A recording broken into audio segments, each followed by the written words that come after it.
might play a little more passively.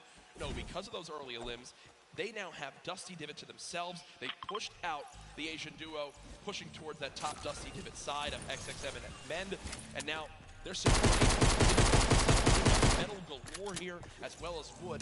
One material that really be lacking stone. Yeah, definitely going to be lacking stone. They can get a lot of metal. They're most valuable. They have no rotation items when you're looking over there, so hopefully they find something that's going to help them rotate later. There are no balls that spawn. Dust. No balls. It's be very difficult to make the late game without some sort of crazy rotation. Shadow bombs, anything like that. There's another fight going on towards Fatal Fields, and with how little materials there are, you got to think these fighters down low who are already just on light HP are in a tough spot, and there it is. Scarlet and his duo, Bell, get the quick elimination onto Brush. And that's going to push back Brush's duo into Fatal Fields and try to hide for a brief moment. On the right spot right there, so much stone in Fatal Fields. I feel like Fatal Fields is an underrated landing spot. I think you can get everything in Fatal Fields. You definitely get wood and brick very quickly, and then there's definitely some metal that you can gather around. You know, there's a bunch of things like that. Some tractors there in the sticks. But man, I'm curious why they're not pushing Sizz. Well, it's kind of it's a double-edged sword too, because yes, Sizz is by himself, but we've all experienced how easily you can hide in that brush there in the cornfields. And it's lucky top players and Fatal Fields know how to actually navigate the loop in the corn without breaking the corn. So I need to break the corn every time. Right, same. I'm not good enough to know, but there's a certain path you can go on, and Sizz Lucky will actually be able to go back and pick up Brush's cards. So this is key. You think you should go Reboot for it? fans, remember when you get brought back, you only have 100 HP and a common pistol. That will bring a lot of attention over. If you are Scarlet and Bell, are you sprinting back over that fight? I think so. Now across the map, though, an engagement going out with KBB, Jucam, and their duo up against Vinny and Zexro, and there's the knock right there, Ninja. Drum shotgun's very powerful. It's definitely underrated. You can get inside somebody's one-by-one right there. I mean, there's another knock with a drum shotgun, just absolutely wreaking havoc. Jucam trying to take this wall. I think his teammate is not going to be able to stay alive, so it's Zex and you. He's got the shield advantage. All he has to do is play this patient. I'm going to be pretty sure that these guys don't have that many materials, so spray it out and hopefully find a chance to take him down, but he's healing up. Yeah, Zexro has back with full shield, and Jucam now in a tough spot. Do I try to go? Zex definitely can interrupt this. Reload, I can take him out. He's definitely staying aggressive, but he's going to get the revive off, and now it's 2-on-1 again. Zexro staying calm. Right now, still. The wall comes through, trying to spray it, and it's not going to happen. And you see Zexro right there, hands right to his head. Some solid damage done, but Jucam dropped down to 59 HP. But with that elimination, we'll bump back up to over 100. Very, very close right there, Ninja, with the drum shotgun. Very important is checking out the storm right now. A lot of these players, there's a lot. You guys can't see the screen. There are plenty of people who are outside. And this is actually where a lot of very talented players with their aim can clean up a lot of kills. This is actually my teammate and I's reverse. Our strategy was to try to get to a spot where we're going to be flying throughout the sky using a lot of the slipstreams and taking advantage of your front leg. A little update too on Sizz Lucky. Did hit the reboot. Hit Fatals. They're going back in play. Look at how slow this lobby is going, folks. 92 players left, and a definite fan favorite here. Nate Hill and Funk of FaZe Clan currently set on up to your Lazy Lagoon. And Ninja, this is your landing spot that you went to with your duo reverse. What are maybe some little tips and tricks for players at home who like to land here? Yeah, all right, so there's, if you go on the boat, on the ship, every single one of the masts is like worth 200 wood. So you definitely want to go for those. You can easily get max wood in Arena in probably less than 10 seconds. And also there are some metal anchors in town that you can get for about 600 metal, which is, you know, like the most material that you can get. I mean, I'm just 91 players. I mean, have we talked about storm? We haven't yet. I was going to let that be a bridge for you, but with 91 people left, I mean, how soon is it going to be? We're going to have storm surge in every game. Yeah, I mean, it's going to be like, you guys don't know what storm surge is. The team that has done the least amount of damage is going to start taking damage until they get above the damage threshold. Tell the players on their screen what the damage threshold is. If you're just playing at home, you probably have never experienced storm surge in a normal normal game, but it is very common in competitive because everyone wants to last until late game, earn those extra points, and wind up getting those placement points to come on through. Watching Letwick and Fwexy right now, it's so scrappy, Ninja. It's not your normal game where you get to loot up and freely grab everything you want. Here, I mean, look at the inventory. A common heavy assault rifle, 2 heavy bullets. Yeah, I mean, people are not going to be able to loot. They're not going to be able to loot normally. I mean, Yeah. you have every single spot is definitely going to be contested or have talented players who are surrounding you. You got to be constantly worried about getting sniped from the side. All it takes is 2 seconds of being caught off guard, and then you get big splash of infantry rifle, and boom, there goes 160 health, man, just like that. 89 players left now in the lobby as Twiz and Cover H, the duo, do get cut down. 45 duos remaining. The second zone has just been revealed, and again, Storm Surge will begin after that. I absolutely think it's going to happen. That will be for 70-plus players, so keep that in mind as this goes on. Players who haven't really done any damage will know that they're going to be at a point where their hand is going to kind of be forced. They're going to have to put on a little bit of aggression. You're going to see the game pick up just a little bit here. There's Snappy and Red Rush. Already in the next zone, they're more than happy to just farm up this metal structure and claim it as their own. They're actually very centralized as well. Yep. I mean, a really great strategy that you're going to see a lot of people are going to be using throughout this weekend in solos and in duos is to just try to get in the dead center of the second zone and honestly just kind of pray that the circle can continue to rotate in your favor. I mean, I'm still looking at one guy just gets knocked in front of him. That way he tried it. Save team, it's not going to happen. There's not a lot of rotation items. I haven't seen a lot of shockwave grenades. I haven't seen a lot of shadow bombs. I didn't see any launch pads in anyone's inventory. Yeah. It's going to be such a, like, the rotations late game are going to be nuts. People are going to get lasered out of the sky. And Letwick now all by himself in a 1 versus 2 as his teammate did go down. You see Parkby and Volks still quite healthy between the two of them. Over 140 HP for both of them. Parkby still playing the slow ground, trying to spray out the opponent. And look at the material count for Volks. 135 total builds. It does look like Letwick just kind of ran away, but I don't believe Letwick was able to grab his teammate's reboot run. So will basically be by himself the rest of this game. You know, it's going to be tough to perform alone when your teammate is knocked. And there's the Storm Surge warning. These guys are 106 above. You guys can see that, which means that there's somebody who has 106 damage less than them that is currently that they are going to need to hit somebody and deal some damage. And that's actually of Storm Surge, right? You don't really only want people kind of just moving around in the ones, praying that the circle moves to them. You're gonna see some fights that are gonna be forced to break out because players need to get above that or they're gonna die. They're not gonna be able to make it. Now moving towards Dusty Divot Diner.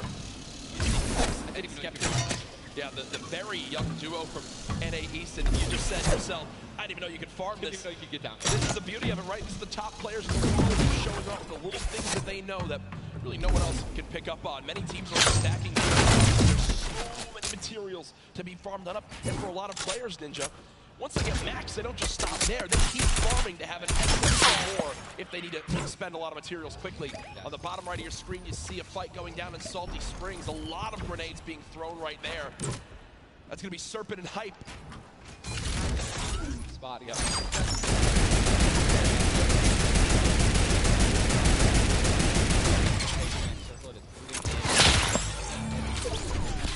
Double heavy sniper is in play. For those of you guys who do not know, a heavy sniper will take out a metal wall. It'll take out pretty much anything.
competitive. So really no one had to rotate that much and no one had to fight. So now that these circles are really just kind of moving around the map, you can't really predict them. I mean, you're getting these players who have, again, the great aim. They're just beaming people who are focusing on rotating the circle. And look, so many people coming from the south right now. And it's just free kills if you guys are in a top position with solid aim, man. You're going to Texture right now, already getting beamed. He's spamming the spacebar, trying to make it as difficult as possible to hit. You see a lot of them already trying to figure out right now, where's he going to land? Look at all these people who are already boxed up. They're already creating these tunnels. More shots coming down. And he's going to be able to make it. 8 grenades. So that could be, I mean, if you get in a position where some players are already getting focused on the outside, 8 grenades, he might be able to clean up those kills too. Yep, that's right there. They do box up in time. Did take some shield damage, but thankfully they have some minis to replenish that. Just a few brief moments as there's Eclipse now using them. He's got his teammate right next door as well. Medkit, looks like they're going to pop that too. Every little bit of HP matters. Saving the campfire for the late game, it appears. Definitely got to save the campfire. In the elimination feed right there. Here's a look at Mongrel earlier with his duo hero. Set up early, so 68 players left. Love watching this guy play, man. It's serious. I mean, here's, you just check his inventory. Only got 2 guns right now, which is inventory and combat shotgun. So he has no spray guns. All right, spray guns are, anything like to an SMG, tactical assault rifle, SCAR, anything like that. You've got to have a gun that can shoot pretty quickly to kill players and hit players through their one-bys. Very difficult. Look at that healing too, though. Yeah. 5 slurps, 2 slurps, 5 chug splashes. They already have a slurp ticking. This is insane. They're super close to the zone as well. They don't have to go too far. Yep, and material-wise, look at that, 135 total builds. They're in a fantastic position to make some noise in game number 1. We'll definitely keep up to date with them. The slipstream slowly inching towards where it begins to shut down Ninja, but with so many slipstreams still available in this current zone, a lot of players are going to use that to rotate on in freely without using launch pads or the shadow bombs. There's your whole map right there. The eastern side of the zone. None of these players really going to be able to play. They're going to have to inch a little bit more towards Loot Lake if they want to be safe. Some of the best, I mean, look, these are the best players in the world, and look how close they are to one another, man. I'm so excited when they actually have to force into these fights. The Storm's going to start pushing them. Look how, I'm sorry, man. I just can't, man. You guys notice also, Stinks, man, these players are so talented. It's going to be so hard to spray through their walls and actually deal damage to them. You can eat things like grenades, like Stinks, right? Little fart bombs is what I like to call them, to force people out of their 1x1s and try to shoot them as they're rotating away and trying to build new 1x1s to dodge the Stinks. You see the Stinks right now going down on Mongrel! And Mongrel gets immediately ripped in two as it seemed like the lobby began to focus him right there. His duo still alive. With good rotation, luckily. Definitely has a bunch of, be able to play with. The next Storm Surge has begun to kick on in. Intro. 12 damage below, will have to begin to put shots down range. The zone pushing as well. So in this position, with the zone at their back, Mitro's goal, spray at players who have to push from the zone. They have one way they can go. They can't afford to take storm damage. They've got to push right out of it. Mitro knows that. Now begins the fire. Dubs just below as well. One of the players who qualified multiple times through solos and then once in duos. They also have some great rotation. 2 ballers still intact. And here's the thing that you just mentioned, all these players who are going to be rotating in, being forced to rotate in, everyone knows that. Very little ammo though. Look, these are the last 9 assault rifle shots in Dubs' inventory. It is getting scrappy, folks. There's the split. Still over 80, meaning between the two. They really only have about 150 shots to work with. The zone still pushing. 61 players left. Reminder, folks, this is game number 1 of 6 today in the duos competition. Dubs does go down as a player got that back wall and he wasn't quite ready for it. Mega frantically backing on up, trying to create some space. Will he be able to go?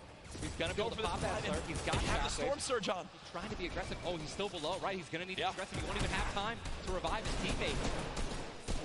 His teammate got finished, actually, so he's got all the shields in the world. He can get back up to full health. He's still ripping him apart. That slurp is barely keeping him alive. Hitting him for 25 damage every time it winds up ticking. There it is again, dropping on in. Mega's hand is forced. Some big damage right there, still below. As players are continuing to drop all around, but Mega doing a solid job of keeping himself alive right now through the Storm Surge. Fantastic composure. Again, one of the young players on this stage looking to try to secure the title of Fortnite World Champion. No more Dubs. The duo still okay, down. So now finally above. Finally above, and guess what? The most important thing to realize, guys, look at that rotation. Yes, he's alone. Yes, his teammate's down. But he has an incredible kit. or maybe even clutch this one. He dropped the shotgun. Okay, there you go. Got the combat shotgun, one of the greatest shotguns to have late game. Does incredible damage, long range and close range. And all the guys, the circle just rotated now into the storm. Massive amounts of distance needs to be covered. This storm surge is insane. It's still going on. Finally taken out 52 players left. And this is where things are about to get serious, guys. Thomas dropped some ammo right there for his teammate, Inclusia, and Thomas, epic infantry rifle, one of your favorite weapons, Ninja. What is so good about that assault rifle? It 100% rewards pinpoint accurate players, right? There's no bloom necessary. Your aim is right on their head, boom, you're going to get that headshot. You're going to get 80 points of damage. And there's now the upgraded versions, the Legendary and the Epic, have 10 shots instead of 8. So, I mean, it just packs a punch, man. It can really catch players off guard, and that's exactly what you're going to need when you're playing against these top players who will literally build and protect themselves when they get shot once. Folks, there are 45 players left in this very, very small zone. We are now on our 6th storm. You see it's about to begin to move, and players will frantically have to go across the map. Zayt and Saf right now discussing exactly what they should drop, pulling up their map, looking exactly where they have to go. 44 left in this one. We already got people using shockwave grenades, guys. This is a very far rotation for the second movement circle, so this is actually going to move very quickly. These people are going to potentially get stuck on their launch pads because there's so much frequent building. It's going to be nuts. And who's going to try to take the high ground? Because after this first circle goes, this is when people start to only try to use the high ground. And we know high ground is everything in competitive Fortnite late game. Everyone frantically moving away from the common enemy of everyone, which is that storm circle. Aqua taking zone damage. Daedra as well. King slowly bouncing on through with the shadow bomb, and does land. Yes, but taking no storm damage, just playing right on the edge. Yeah, right on the edge of the zone right now. We'll just stay boxed up for a brief moment. As now there's 36 players remaining, stomping the elimination feed. Arkram now goes down as well. You can see the elimination feed on the top left to keep track of your favorite players. There's so much is going on. This is what tunneling is. When you hear players mention tunneling, this is it right here. You move with the zone, you tunnel your way in, give yourself cover, but not a lot of materials left. Only 22 builds, and this zone is stacked. But look who's on the high ground. It's Mr. Savage and Benji Fishing. That would be your 2 picks, so good for you. All right, I have to owe you a bet there, man. That, all right. Bongo, unfortunately, do we still end with Mitro's still alive? I mean, listen, people are dying left and right, being eliminated. More Savage just used another shockwave grenade. He already had high ground, though. The question is, are people going to try to take it? You know that if you really want the chance to win this, you're going to have to try to take the high ground off them or have a rocket launcher to just take them out of it. He's just so weak, and Mr. Savage just looks up and beams the player out of the air. It's all Benji, Fishy, and Mr. Savage in the elimination feed right now. 24 players left in this one. There's almost no duos remaining, Ninja. Right, it's all solos, and this is kind of what's going to happen, man. Mr. Savage goes down. It's up to Benji, and listen, Benji's been in this position before. We know he can handle it. Nitro's still in the game as well. I just saw him. He looks incredibly healthy, but now taking some storm damage. Benji's just going to try it. Look at the materials. Not a lot left. They're only using their shadows. I think he has 1 build left. Yep. That's it. That's all he has. He's got 10 total builds. 10 total builds. He's just trying to outlast as many players as possible. Remember these placement points. We've made it into our top 10 duos. Now into our top 8. Zayt and Saf now. Zayt and Saf now on the high ground. This game. One of the few, the only duo left. This has a Zayt and Saf win written all over it. Mitro, Mongrel's duo, was all by himself very early on. Still alive in this one. 40R Storm now getting beamed. Can the North American duo of Zayt and Saf close this out? Raining down fire from up top. You see the frantic builds coming in. Benji Fishy goes down. Mega, Mitro, and Scarlet on the low ground. Shots still coming on in. Zayt and Saf just sitting pretty. God, Mitro just got a double, I think. Mitro 5 limbs. Tries to get it done. Not enough. Zayt and Saf, 2 versus 1. Will they take game number 1? Yes, they will! Zayt and Saf had the high ground, and they used it the entire game. Rain fire from above. We're able to make up 5 limbs plus 10 placement points. That's going to be 15 points. Game 1. Talk about a monster game number 1. You saw the immediate reaction. They know how key that was. And I've watched so many games of competitive Fortnite, Ninja. They were the only duo left with still like 18 players remaining. Yeah. When they get the high ground like that, they send 1 player down to get close. Scarlet was already weak, and there's just no shot. In the end, the veteran players of Zayt and Saf take game number 1. And you know know, Ninja, that was a big topic of conversation. Players with LAN experience, players who've been around the Fortnite competitive scene at these major events for a long time. Will they let the nerves get to them? Guess what? The answer is no. Zayt and Saf take game number 1. Kept their composure. It was absolutely incredible to watch, man. And seriously, these guys have been absolutely dominant in the World Cup qualifiers online. And it's only fair that they continue to show their dominance here at the African. Brilliant performance. You know that their game plan is always last as long as possible. Absolutely. But the fact that they made it through those storm surges, even with them not getting very aggressive, they had 0 elims down to those final few moments. Mr. Savage and Benji Fisher, we have to talk about them for a second as well. The European young duo, they were on the high ground. It was looking good, Ninja, but so many players focusing on the shockwave grenades as well, and they had no healing left. It's unfortunate, man. We have a group full of these players who are literally the best in the world. They know exactly how to win, right? So if they don't have the high ground, they know that whenever there is a moment that they have to shoot the high ground out with rockets, I think that's actually what happened. Shockwaved up and knocked them off the high ground. Yep. But when you have shield like Zayt,